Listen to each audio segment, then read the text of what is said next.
Good morning, everyone. Thank you very much for coming out today. We appreciate it. My name is Brian Lambert, and I am the Field Operations Division Director for the Libertarian Party of Illinois. I want to welcome you here to make an announcement. This morning at 9 a.m., we submitted 53,000 signatures to the State Board of Elections for ballot access in Illinois in this November's general election. The candidates are Gary Johnson for President of the United States of America, William Weld for Vice President of the United States of America, Claire Ball for Illinois Controller, and Kent McMillan for U.S. Senate. Our petition stack was 53,000 signatures and about 1.5 feet tall, 19 inches of freedom. You can look it up online. We tweeted those photos out. Libertarians are the party of principle. When people ask what a libertarian is, I generally tell them, we are people that believe you should be able to live your life as you see fit, so long as you are not harming another person or infringing on another person's rights. Others have said it more simply. Don't hurt others and don't take their stuff. And of course, us more energetic libertarians like to get right to the point and say that we believe gay married couples should have the right to own guns to defend their marijuana plants. We don't tread lightly and we like to get to the point. But the message is the same. It's a message of individual freedom, respect, and personal responsibility.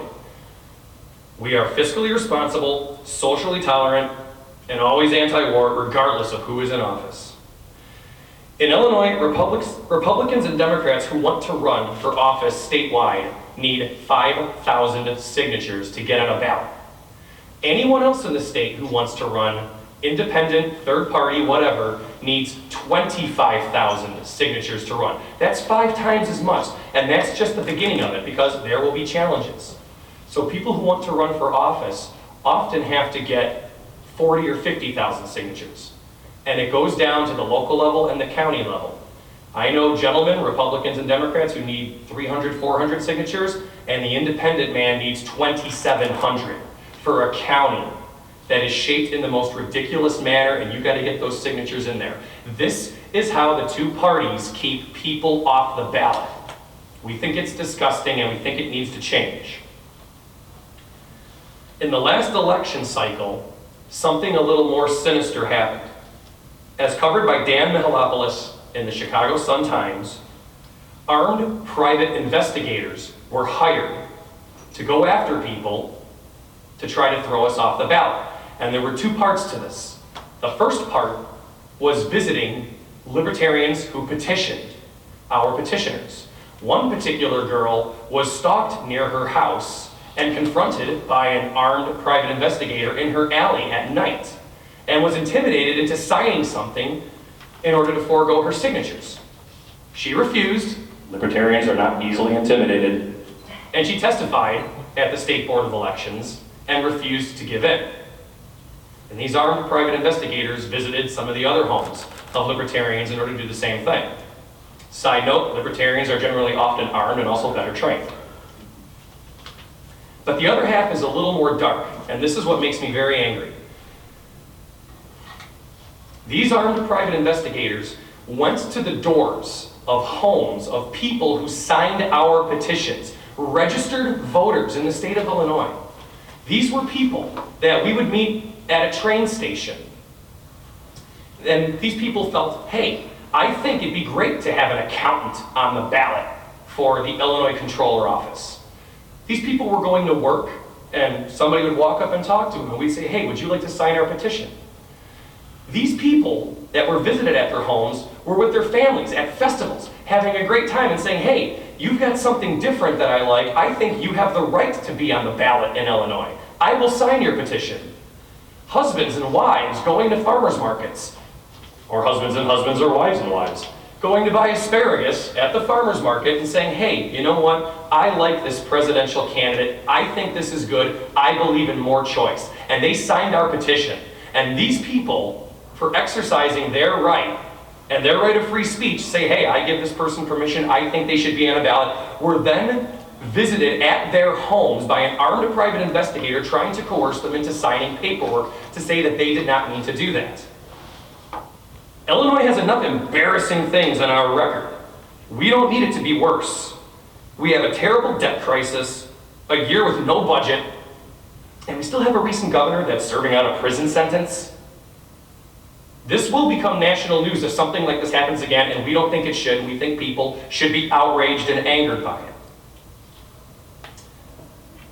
So with that, I want to talk a little bit about our candidates that were on the petitions that we submitted. First, Gary Johnson. Not here with us today. He's a busy guy, just got off of a CNN town hall meeting, running around doing media all over the country. He's doing great work. Governor Gary Johnson was the governor of New Mexico. 2 terms, and he won as a Republican in a 2-to-1 Democrat state.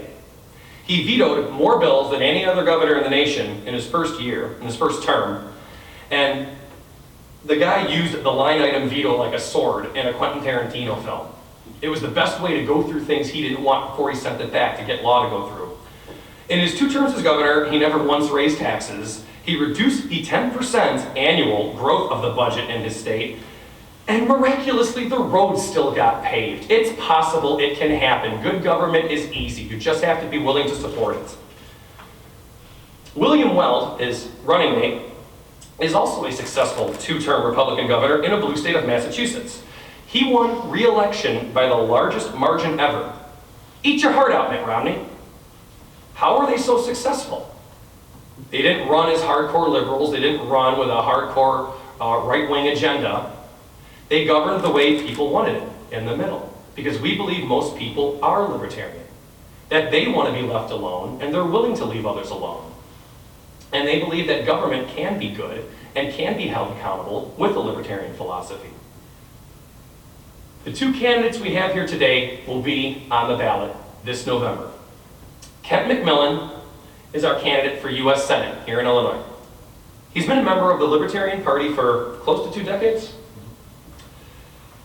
And he's a man of integrity and of personal responsibility. He believes in respect for the individual, and right now we don't see a lot of respect for individuals coming from our government. We don't see a lot of respect towards other nations coming from our government. And we are definitely not seeing personal responsibility being taken by the elected politicians for the outcomes of their actions. Kent's campaign is not about running against his opponents. It's about running for the voters of Illinois, to give them another option on their ballots. It is their ballot and their vote, their choice. To offer them a choice that the status quo can't or won't provide. Kent? Thank you, Brian. Good morning, all, and thank you for coming. My name is Kent McMillan. I like to think of myself as a regular guy running for U.S. Senate. I'm a 54-year-old paralegal from Melrose Park, Illinois. Proud single parent of a 28-year-old son and a 24-year-old daughter. I grew up on the far southeast side of Chicago amid all the steel mills in a large, loud family. I have 7 siblings, 6 of whom are older. And we were political. My 2 oldest brothers demonstrated at the 1968 Democratic National Convention, taking for protection my dad's World War II gas masks. They were protesting the current war with an artifact from a previous war.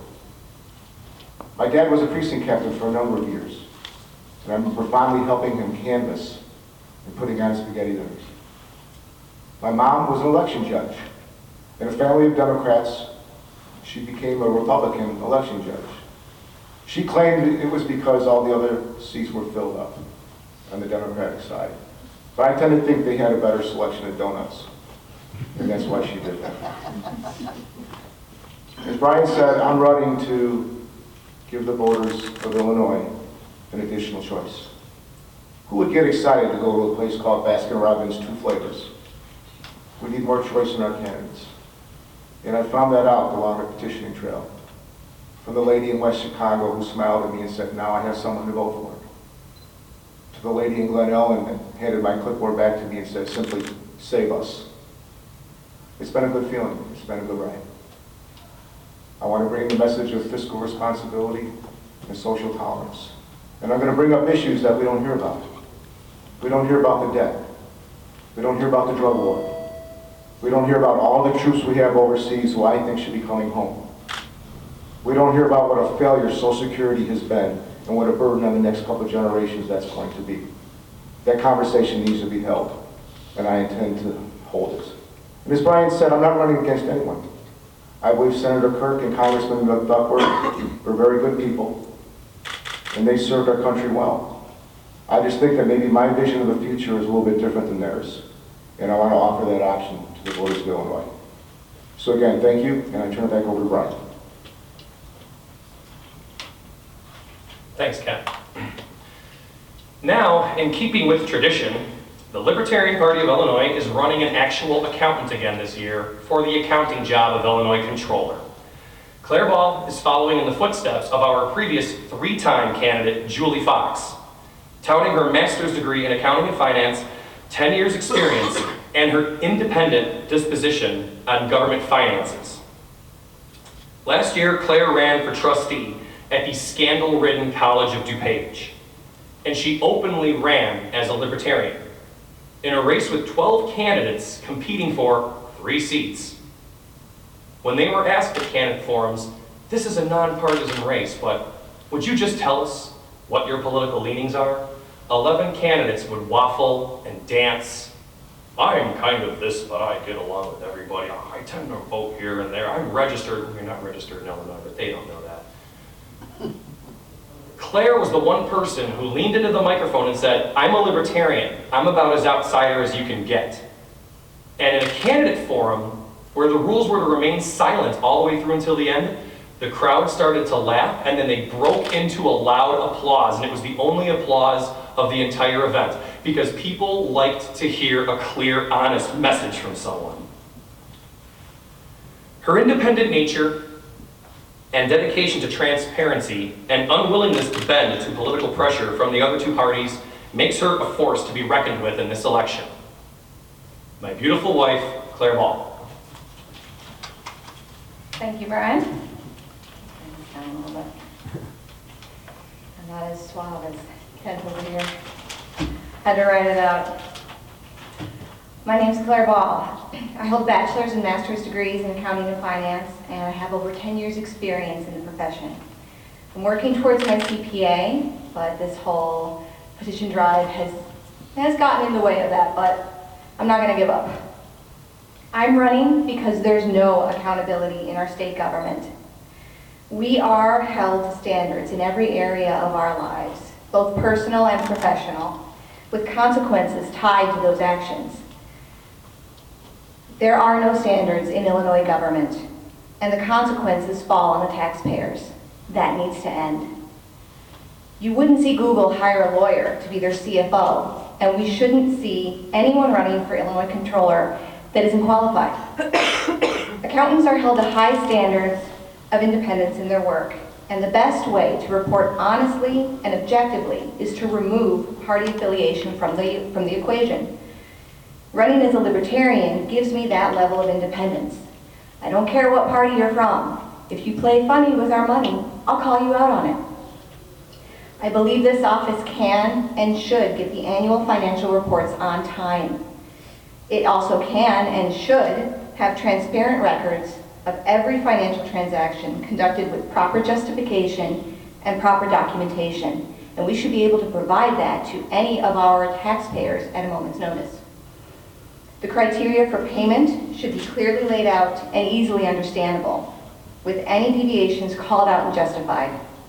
The people of Illinois are the owners of this state, and the Office of the Controller should report to them. That's what I want to do. I'll give it back to Brian now. We're going to open up to questions in a minute. But I want to make a couple more statements and wrap this up. I would like to thank the volunteers that came out here today, and specifically thank Lex Green, the state chair of the Libertarian Party of Illinois, for all the hard work that he's done, and Krista Walker for the hard work that she's done, our ballot access director. If you've got questions on ballot access or things pertaining to the business of Libertarian Party of Illinois, you can direct them to those two individuals right there. So before we open up to questions, I want to thank you guys again for coming down here. We know that Governor Bruce Rauner had a little press conference upstairs. Our Governor Bruce Rauner has stated that he would not endorse Donald Trump for president. Who can blame him? He has stated many times, however, that he has libertarian leanings. And let's stick with the word leanings. He's got a long way to go, but hey, we're working on it. He has something in common with our ticket. Mr. Rauner, you are a Republican governor in a blue state who could make a great libertarian if you chose to. Our president and vice presidential candidates were also Republican governors from blue states, and they make damn fine libertarians. That ticket could be something that you could be proud of. State of Illinois, I can explain really quickly. State of Illinois law gives us 90 days to collect those 25,000+ signatures. And it starts March 29th. We did not find out our presidential candidate until Memorial Day weekend. We can't wait for that time to print up our petitions. We got to start working from day one. So those two are just placeholders on the petition. And just that situation that you were talking about, people being asked to sign something and take back. How many people did that happen to? Do you have any idea? I don't remember specifically, but it was a lot. And did anybody get in trouble for that? I mean, I remember there were stories about it. We filed a complaint with the State Board of Elections. No, it was with the Attorney General's office, and I believe it was also in Chicago, but I don't remember the details. But yeah, we did file a complaint with it. I haven't seen any kind of follow-up on it at all. Kent, I have a question. Well, that's okay. I've got 4 little brothers. All Yeah. my names begin with K. So Let me just make sure I understand what it says here. It looks like you want to abolish the IRS, and I think also, and it says use a machete to cut down value-free agencies.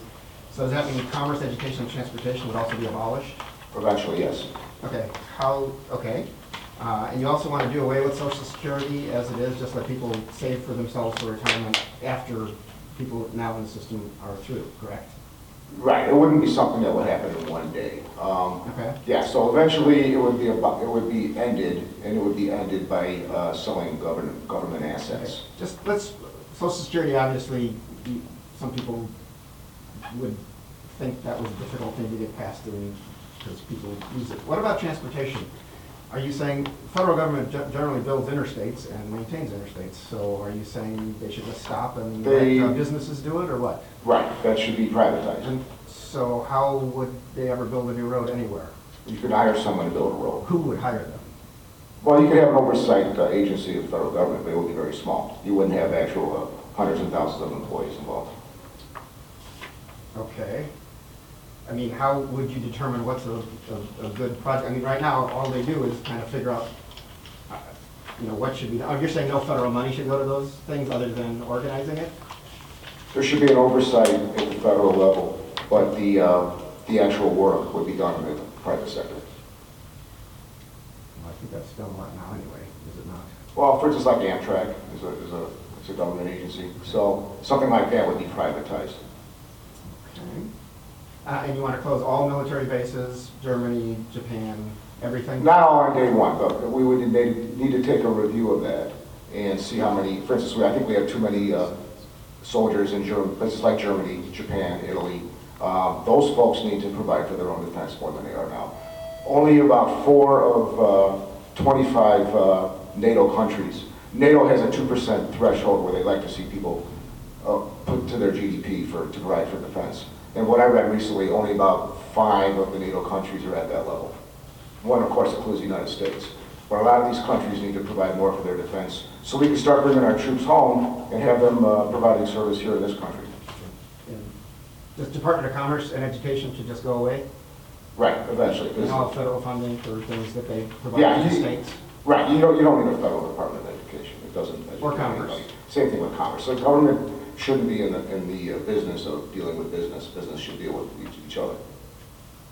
So in other words, Commerce kind of promotes certain types of businesses at the expense of others. So it shouldn't be, government shouldn't be in that business at all.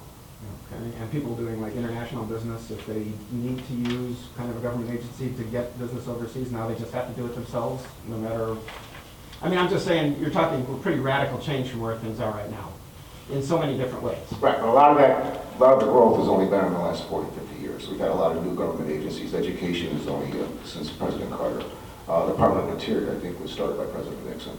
So a lot of this thing it seems very commonplace now, but it is still relatively recent in the last 40 to 50 years. So what's happened is it's become so commonplace that people think this is the way we always do it. I'm not saying it's going to happen on day one. All I'm saying is the goal should be to eventually have a very small federal government and have most of it privatized as possible. And what that ultimately does is it puts more money in people's pockets. If we have a smaller federal government, we would need a smaller amount of federal revenue. And I think everybody can agree that having more money in your pockets is a good thing. And would you end the Social Security tax from here forward, so only what you put in so far is what you get later? We would devise a plan to sell the government assets and buy annuities, principally or initially for the most needy senior citizens. As we keep doing that, you bring down the balance of what we owe people, then eventually it would be done. So people who work paycheck to paycheck, as many people do, if they don't put anything away for their retirement in the future, they would have nothing. Technically, they wouldn't have anything, but again, is it a system whereby we should provide for those people at the expense of us? And how would you do that? How would I do? Over time, say in 40 years, if people haven't put into the system and you basically abolished the system. Well, they put into the system by virtue of their job, by payroll deduction. Right. And a lot of companies do offer a retirement plan. Social Security, all that does is supplement, in most cases, all it does is supplement your retirement earnings. I mean, I'm only going to get about, if I retire at 62, I'm only going to get about, I think it's like $1,100 a month or something like that. But with all I put in over the years in my 401k and my IRA, I'm going to have a heck of a lot more than that. So I could have taken that, the amount that's going into my Social, and you got to keep in mind, Bernie, employers put in money for Social Security also. That gets factored into the equation when you get hired. So, and the Social Security tax keeps going up. I think it was like 2% when it first started. Now it's like 3 times that. Yeah, but it hasn't changed in a number of years. Well, it's still going up 3 times. And it's probably going to go up higher. I read recently that the trustees who are running that system say it's going to be broke in about 18 years.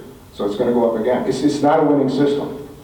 And eventually, personal responsibility has to kick in.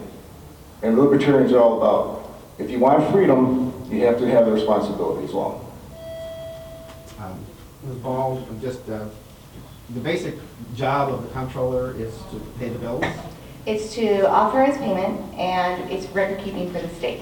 Okay, and so there's no requirement in law that it be an accountant? So No, there's not, but the equivalent in private sector business are things like the CFO, the controller of a corporation. And having worked in that system for my whole professional experience, you don't apply for it without having an accounting background, without having that experience.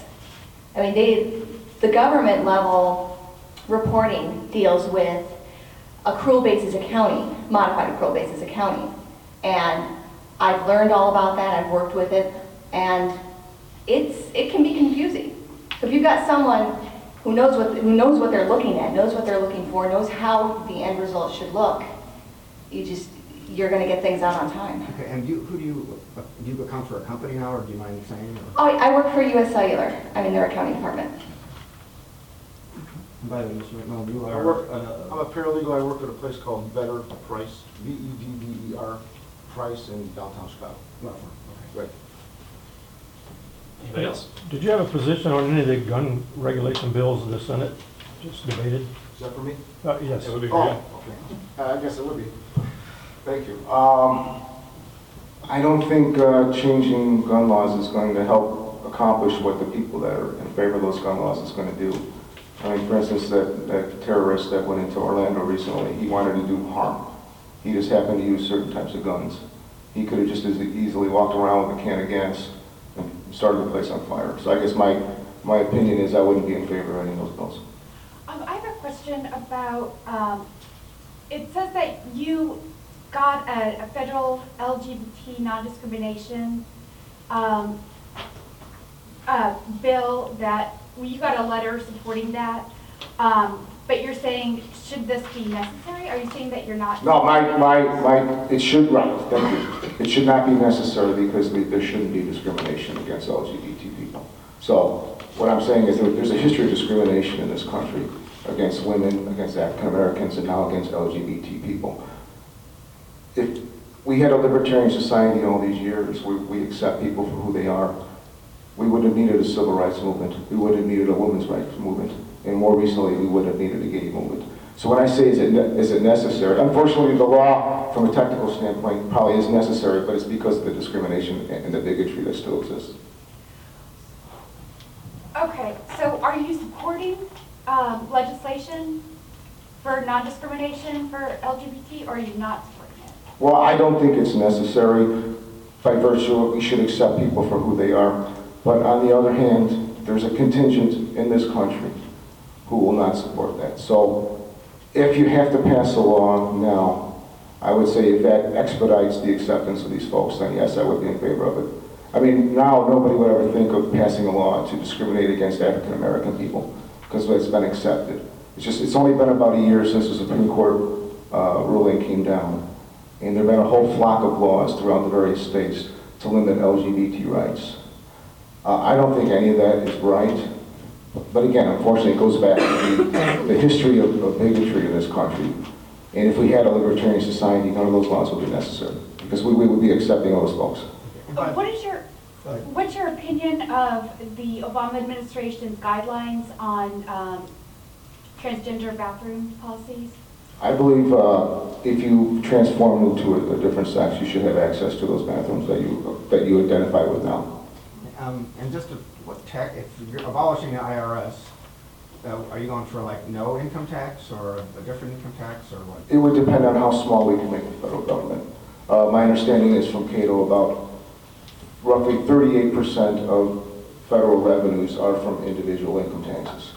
So just think if we could reduce the federal government by a third, the federal income tax for individuals could be very small. It's just a matter of how big of a federal government do you want and how much are you willing to pay for it. We as libertarians feel, it should be a very small federal government, and they should provide security and civil rights functions and not much else. And again, it comes down to having more money in everyone's pockets. You choose what state you live in. You can live in a state with a high income tax. If you like that, if you like all the things it provides, great. Some states don't even have an income tax. A lot of people move there for that reason. It's all about choice. Claire, if you were in Leslie Munger's shoes right at this moment, how would you handle the current bill backlog situation? Would you handle it like she has, like putting legislator pay at the back of the line and that sort of thing, or what would you do differently? I would have put the legislators' pay, mixed it in the way that she's done now, into the back of the line on July 2nd of 2015. To me, it would have been lumped in with everybody else from the start. And in her shoes right now, I would be, because right now she's performing somewhat of a triage in who to pay. We don't know the criteria behind why these vendors, why not those vendors. So I would like to throw that out there every day. Or put that out there, why these vendors, why those vendors. What we need to have is a clear-cut criteria. We need a table of priority, if you will, that says in times of crunch, here's who's getting paid. Small business owners, mental health service providers, the ones that really need it. And here are the ones that are going to the back of the line, state legislators, big business that can handle it.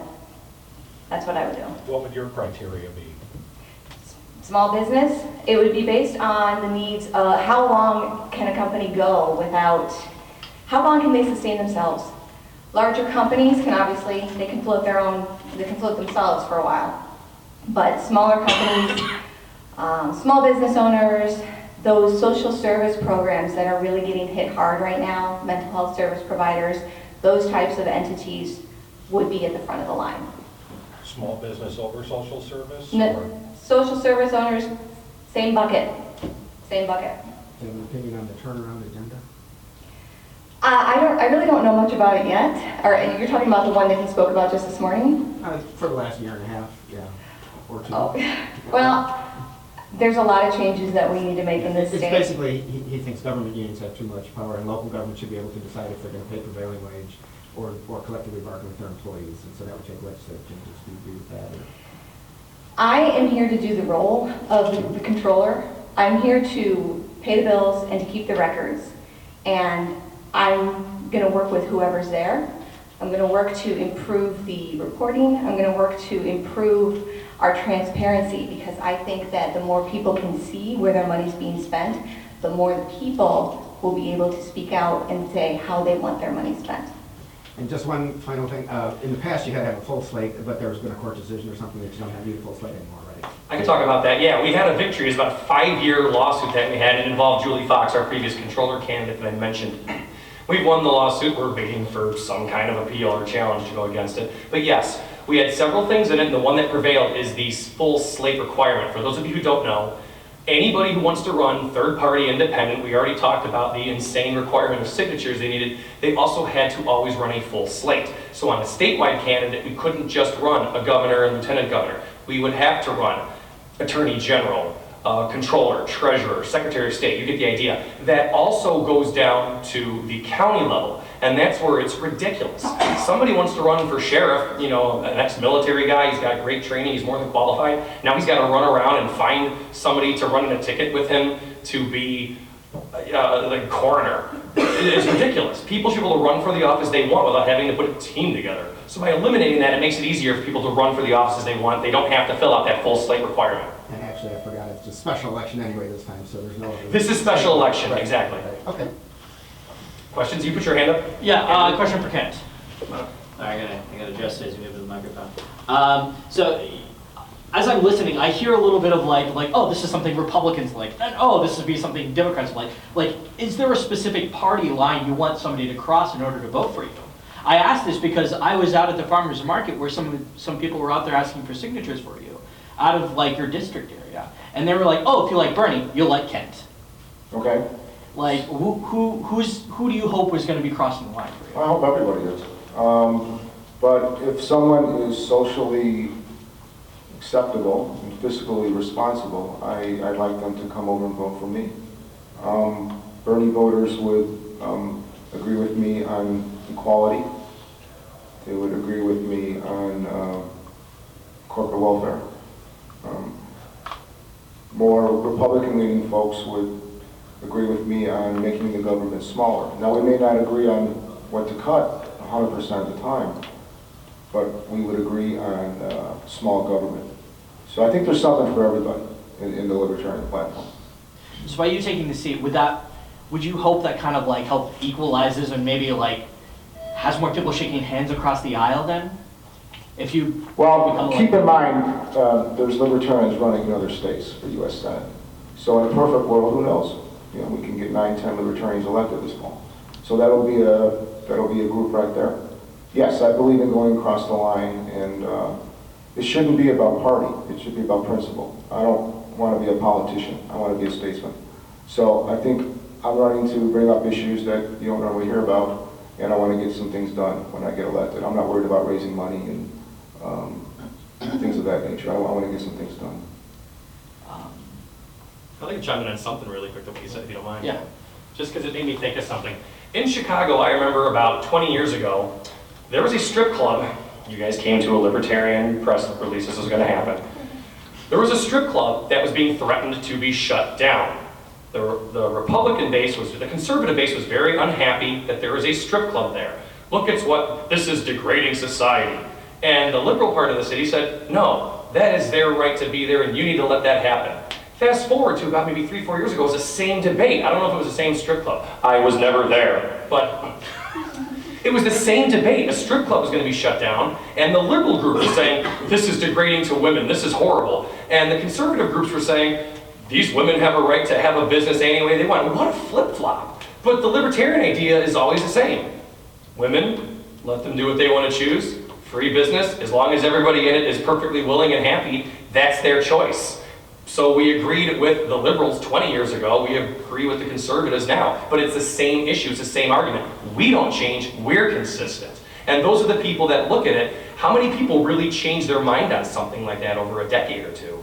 So I think that's what I was trying to jump with you on that. We try to stay consistent on those issues, and we're hoping people will keep that consistency within their own ideology. There's been talk over the last couple of years of combining the comptroller and treasurer's offices. Is that something you support? Not at this time, which is kind of an odd opinion for a libertarian. But I look at it from an accounting perspective. In accounting standards, they stress segregation of duties for important functions. The three main functions are record keeping. You got to keep that separate from custody of assets, from the people who hold the money. You have to keep that separate from those authorizing.